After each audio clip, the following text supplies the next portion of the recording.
ជំរាបសួរអ្នកទាំងអស់គ្នាកញ្ចប់មេរៀនដែលអ្នកទាំងអស់គ្នាកំពុងតែមើលនេះគឺនិយាយអំពី Node.js ហើយវីដេអូនេះគឺជាវីដេអូដំបូងនៃកញ្ចប់មេរៀន Node.js ហ្នឹងដែលយើងនឹងធ្វើការស្វែងយល់អំពីថាតើ Node.js ហ្នឹងគឺជាអ្វីមេរៀន Node.js នេះគឺសម្រា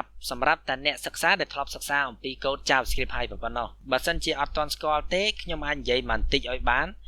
Javascript ហ្នឹងគឺជា code សម្រាប់បង្កើតយើងនិយាយឲ្យខ្លីទៅថាបង្កើតគេហទំព័របែបនេះ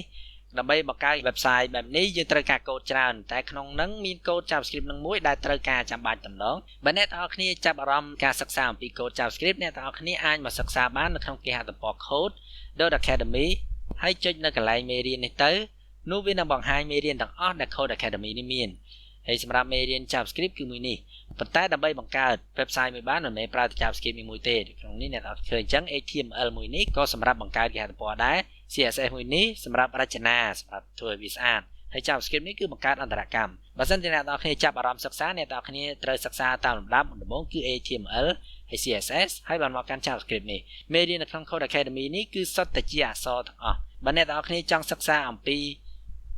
មេរៀននឹងដែរក៏តែសិក្សាជាវីដេអូអ្នកនរគ្នាអាចចូលទៅកាន់ youtube.com/khodeacademy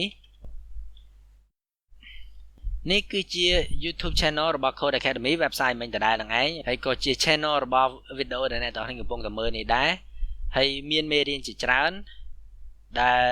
មេរៀន HTML CSS JavaScript មិញហ្នឹងអ្នកទាំងអស់គ្នាអាចមើលនៅខាងក្រោមនេះទៅហើយមើលកន្លែង playlist នេះដើម្បីបង្ហាញអំពីបញ្ជីទាំងអស់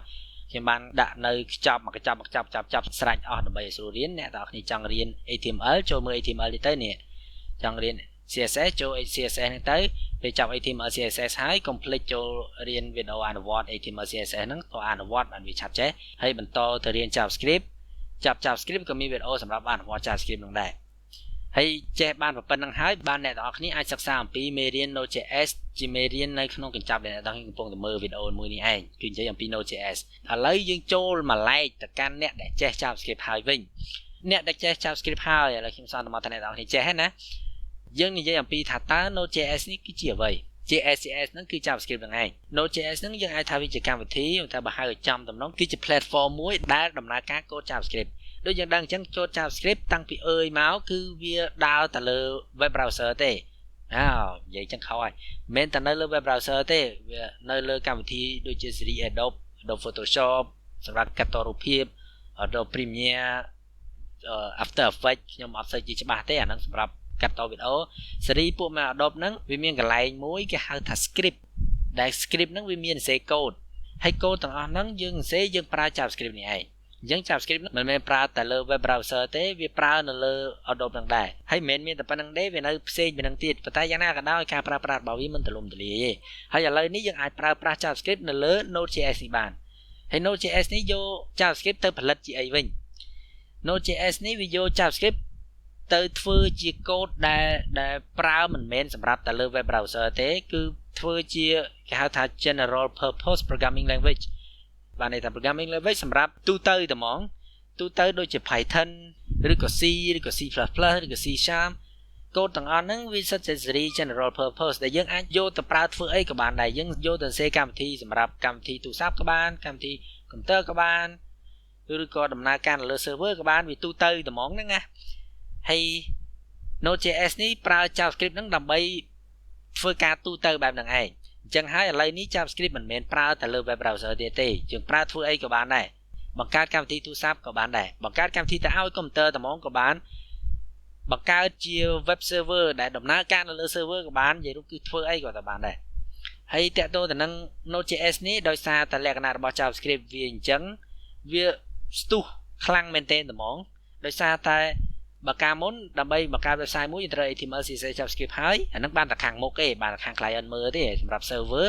យើងប្រើកូដផ្សេងដូចជា PHP Python C Java ឬក៏ C# ពីណាណីអញ្ចឹង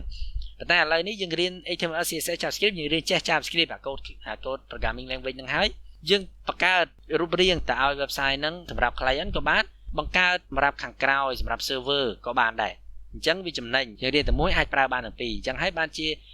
JavaScript នៅលើ Node.js នេះត្រូវបានប្រើច្រើនមែនទែនឥឡូវហ្នឹងហើយបន្តមកទីនេះខ្ញុំចង់និយាយអំពី JavaScript engine បន្តិចសួរថា JavaScript engine ហ្នឹងគឺជាអីគេកន្លែងនេះវាអត់សូវសំខាន់ទេវាអញ្ចឹងដូចយើងដឹងអញ្ចឹងកូដវាគ្មានអីក្រៅពីអក្សរទេអញ្ចឹង web browser នេះវាអានកូដ JavaScript បានលុះត្រាតែវាមានកម្មវិធីវាមានរបស់មួយសម្រាប់អានកូដ JavaScript ហ្នឹង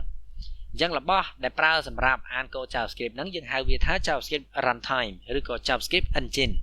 ហើយ web browser ផ្សេងគ្នា JavaScript engine ហ្នឹងក៏វាផ្សេងគ្នាដែរខ្លះក៏វាដូចគ្នាប៉ុន្តែភាគច្រើនគឺផ្សេងគ្នាឥឡូវចង់ដឹងច្បាស់យើងចូលមើល JavaScript engine ហើយចូលមើលទំព័រ Wikipedia តែម្ដងខ្ញុំបានមើលហើយនៅកន្លែងនេះបន្ទាត់ទី1នេះខ្ញុំអត់យល់ទេខ្ញុំមើលបន្ទាត់ទី2ទៅគឺកន្លែងនេះគេនិយាយថា Google Chrome គឺជា web browser មួយដែលខ្ញុំកំពុងតែប្រើនេះហើយអ្នកនរគ្នាក៏ប្រហែលកំពុងប្រើ Google Chrome នឹងដែរវាប្រើ JavaScript engine មួយដែលមានឈ្មោះថា Chrome V8 ឬក៏យើងហៅជាធម្មតាគឺ V8 ហើយសម្រាប់ web browser ផ្សេងដូចជា Firefox អ្នកនរគ្នាក៏ប្រហែលជាស្គាល់ដែរគេប្រើ JavaScript engine ផ្សេងមួយទៀតឈ្មោះថា SpiderMonkey ហើយសម្រាប់ Safari web browser ដែលដំណើរការនៅលើ iOS ដូចជា iPhone, iPad ឬក៏ Siri Mac គេប្រើ JavaScript engine មួយដែលមានឈ្មោះថា JavaScript Core មួយនេះគឺ JavaScript engine ដើមតែម្ដងហើយសម្រាប់ Microsoft Edge web browser ដែលបង្កើតឡើងដោយ Microsoft ហ្នឹងគេប្រើ JavaScript engine មួយដែលមានឈ្មោះថា Chakra អ្វីដែលខ្ញុំចង់និយាយនោះគឺចេះ Node.js នេះក៏ប្រើ JavaScript ដែរតើវាប្រើ JavaScript engine មួយណាឬក៏វាមានអីថ្មីដល់ខ្លួនឯងវាអត់មានអីថ្មីទេវាប្រើ JavaScript engine ដែល Google Chrome នេះប្រើគឺ V8 នេះអញ្ចឹងហើយលក្ខណៈដំណើរការនៅលើ Google Chrome ហើយនិងនៅលើ Node.js ភាគច្រើនគឺដូចគ្នាដូចនៅលើ V8 ហ្នឹងគេបញ្ចូលលក្ខណៈមួយចំនួន JavaScript ចំនួនថ្មីដែលមានឈ្មោះថា ES6 ហ្នឹងលក្ខណៈមួយចំនួនគឺបានឲ្យប្រើនៅក្នុង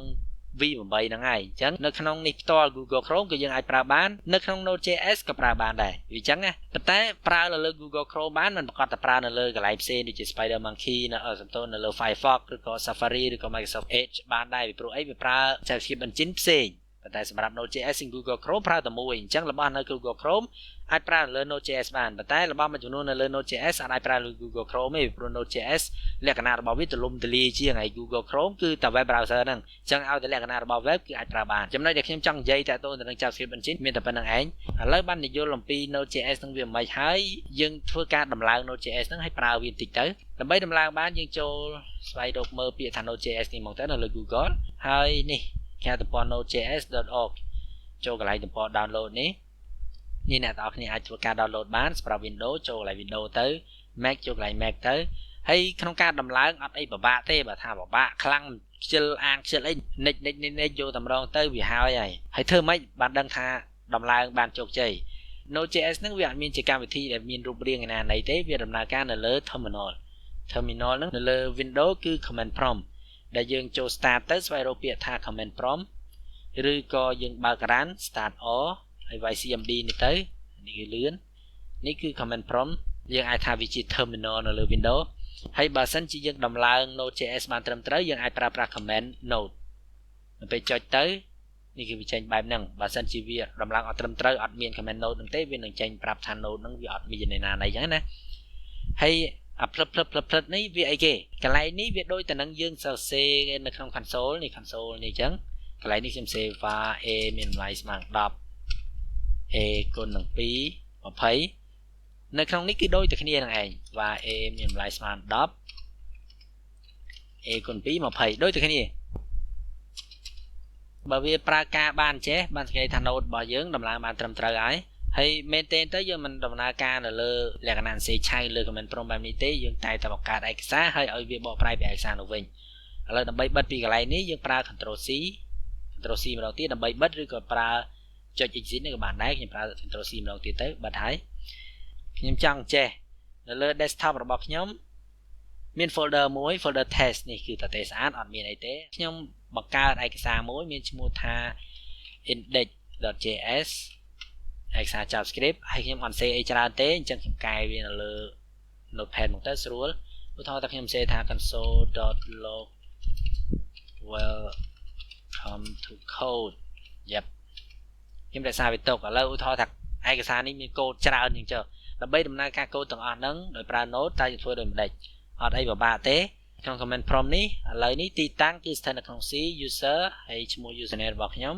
ហើយ folder របស់ខ្ញុំ test ហ្នឹងគឺនៅលើ desktop ដើម្បីចូលបានក្នុង command prompt យើងប្រើ command cd ដើម្បីផ្លាស់ប្ដូរទីតាំងវាមាន folder desktop ហ្នឹងឯងដែលឆ្ពោះទៅកាន់កន្លែង desktop ហ្នឹង ខ្ញុំប្រើ dir ដើម្បីបង្ហាញមើលថានៅលើ desktop ហ្នឹងមានអីខ្លះនេះ folder test ដែលខ្ញុំនិយាយហ្នឹងខ្ញុំចូលទៅ cd test ហើយយើងឃើញថាដើម្បីចូលកន្លែងមួយយើងផ្លាស់ប្ដូរទំព័រប្រើ cd ប្រើអីចោញញ៉ៃច្រើនហ្នឹងជាទូទៅវាញ៉ៃយ៉ាងឯងអញ្ចឹងដើម្បីឲ្យស្រួលខ្ញុំតែងតែធ្វើអញ្ចេះសម្រាប់ Windows គឺនៅលើនេះលើកន្លែងវាយទីតាំងនេះខ្ញុំវាយ cmd នៅលើហ្នឹងទៅនោះវាបើក cmd នៅលើ folder ហ្នឹងហើយស្រេចដូចអ្នកនរគ្នាឃើញអញ្ចឹងចូលមកកាន់ folder ហ្នឹងតែហ្មងអញ្ចឹងយើងបាច់ទៅប្រើ cd អីញ៉ៃផ្លាស់ប្ដូរទំព័រអីច្រើនទេឥឡូវនេះគោលបំណងរបស់យើងគឺចង់ឲ្យបកប្រែឯកសារ index.js នេះបើសិនយើងប្រើប្រាស់ command node ទៅទេដូចមិញអញ្ចឹងគឺវាបើក node ហ្នឹងដែលយើងសេលក្ខណៈដូច console អញ្ចឹងលក្ខណៈបែបហ្នឹងយើងហៅវាថា interactive mode បើសិនយើងចង់បកប្រែឯកសារណាមួយយើងប្រើ node ហ្នឹងដក clear ទៅហើយវាយឈ្មោះឯកសារហ្នឹងទៅហើយវាយទីតាំងឯកសារហ្នឹងទៅជាការស្រេចសម្រាប់ឥឡូវនេះនៅក្នុង folder ដូចគ្នាអញ្ចឹងខ្ញុំអាចទៅឈ្មោះឯកសារហ្នឹងទៅវាបានហើយចុចទៅនេះគឺចេញហើយ welcome to code ឥឡូវនេះយើងបានសាកល្បងក្នុងការដំណើរការ node ហើយគឺថាវាជោគជ័យអស់ហើយទាំង interactive mode ទាំងដំណើរការហៅចេញពីឯកសារវាមានចំណុចបន្តិចទៀតដែលខ្ញុំចង់បង្ហាញអ្នកទាំងអស់គ្នាអំពី Node.js ហ្នឹងគឺចេះនៅក្នុង JavaScript អ្វីៗទាំងអស់វាផ្ទុកនៅក្នុង object window នេះប៉ុន្តែនៅក្នុង Node.js អត់មាន object window ហ្នឹងទេខ្ញុំបើក Node អត់មាន object window ហ្នឹងទេប៉ុន្តែវាមាន object មួយ global object ហ្នឹងវាថាទៅវាដូចតែ window ហ្នឹងគ្រាន់តែខុសឈ្មោះប៉ុន្តែយ៉ាងណាក៏ដោយរបស់ដែលមាននៅក្នុង window មួយចំនួនអត់មាននៅក្នុង Node នេះទេរបស់ដែលអត់មានហ្នឹងគឺជារបស់ដែលតាក់ទងទៅនឹង web browser ដូចយើងដឹងអញ្ចឹង JavaScript វាប្រើមួយ web browser របស់មួយចំនួនវាតាក់ទង web browser ហ្នឹងឯងដូចជានេះ document ហ្នឹងគឺវាផ្ទុក document គឺវាផ្ទុកនៅ HTML element ដែលមាននៅក្នុងទំព័របច្ចុប្បន្នទាំងអស់តែមកប៉ុន្តែនៅក្នុង Node ដូចយើងឃើញនេះអញ្ចឹងយើងដំណើរការនៅលើឯណា comment prompt នេះអញ្ចឹងវាអត់មាន HTML ឯណានៃក្នុងហ្នឹងទេអញ្ចឹងហើយនៅក្នុង global ហ្នឹងក៏អត់មាន document ដែរមិនតែ document ទេដែលអត់មានរបស់ជាច្រើនទៀតឲ្យតែតាក់ទងទៅនឹង web browser គឺអត់មានទាំងអស់ប៉ុន្តែនៅក្នុងវីដេអូក្រោយៗទៀតក៏យើងអាចយក JavaScript ហ្នឹងយក Node.js ទៅដើរដែរហើយវាអាចមានរបស់ដែលមាននៅក្នុង web browser ដូចជា document មិនដែរវាអាចមានលក្ខណៈហ្នឹង